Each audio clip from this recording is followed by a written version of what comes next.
महत्वपूर्ण घटनाएं आज 7 अगस्त की सारी ऐतिहासिक घटनाएं एक नज़र। भारत में 7 अगस्त 1905 बंगाल विभाजन के विरोध में स्वदेशी आंदोलन की शुरुआत हुई, जिसमें विदेशी वस्तुओं का बहिष्कार और खादी को बढ़ावा देने की अपील की गई। 7 अगस्त 1941 भारत के महान कविचिंतक रवींद्रनाथ टैगोर का निधन हुआ, जिन्होंने कविता, संगीत, कला और शिक्षा में अद्वितीय योगदान दिया। 7 अगस्त 1925 हरित क्रांति के जनक एम.एस. स्वामीनाथन का जन्म 7 अगस्त को हुआ था। विश्व इतिहास। 7 अगस्त 1782 अमेरिकी स्वतंत्रता संग्राम के नायक जॉर्ज वाशिंगटन ने Baij of military merit, purple heart, की स्थापना की।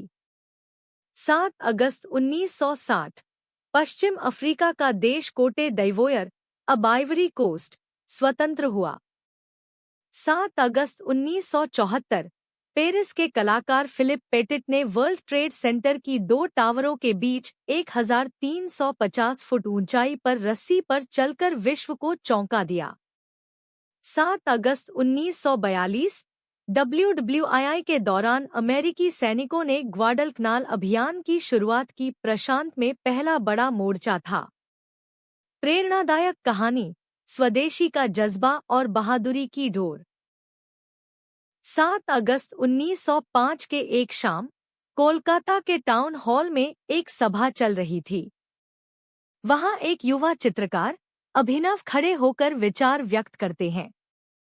क्या हम सिर्फ कपड़े बदलकर आजाद हो जाएंगे? नहीं, हमें अपनी पहचान बनानी होगी। उन्होंने बताया कि वे विदेशी वस्तुएं त्याग कर यहाँ का खुद का ताना बाना पहनेंगे। एक आंदोलन की शुरुआत हो चुकी थी। कुछ ही वर्ष बाद दूर अमेरिका में फिलिप पेटिट अपनी दुनिया को दिखाना चाहते थे। एक ऐसा हवाई सर्कस जो स्थिरताओं को झुकाकर अत्यंत ऊंचाई पर रस्सी पर संतुलन खोजता था।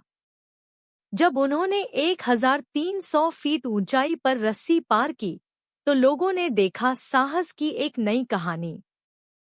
और गांधी की भारत छोड़ो की अपील, जिसने कहा, डू और डाई, अब वक्त है खुद का रास्ता चुनने का, कुछ रुकना या झुकना नहीं। इस तरह 7 अगस्त के इतिहास में 2 ऐसी कहानियां दर्ज हुईं। एक, लोकस्तर की स्वदेशी और आत्मनिर्भरता की बुनावट की ओर इशारा करती है। दूसरी, साहस और आत्मविश्वास की, जो ऊंचाइयों को छूने से नहीं डरती। अंत में ये दिन हमें सिखाता है, अपनी पहचान बचाने के लिए खड़े हो जाओ और ऊंचाइयां छूने का साहस रखो। चाहे वह सामाजिक बदलाव हो, व्यक्तिगत उपलब्धि हो या स्वतंत्रता का संदेश, 7 अगस्त का इतिहास हमें प्रेरित करता है, स्वदेशी से आत्मनिर्भरता तक और डर से बेखौफ उड़ान तक। हर तारीख की घटनाओं को जानने के लिए हमें सब्सक्राइब करें।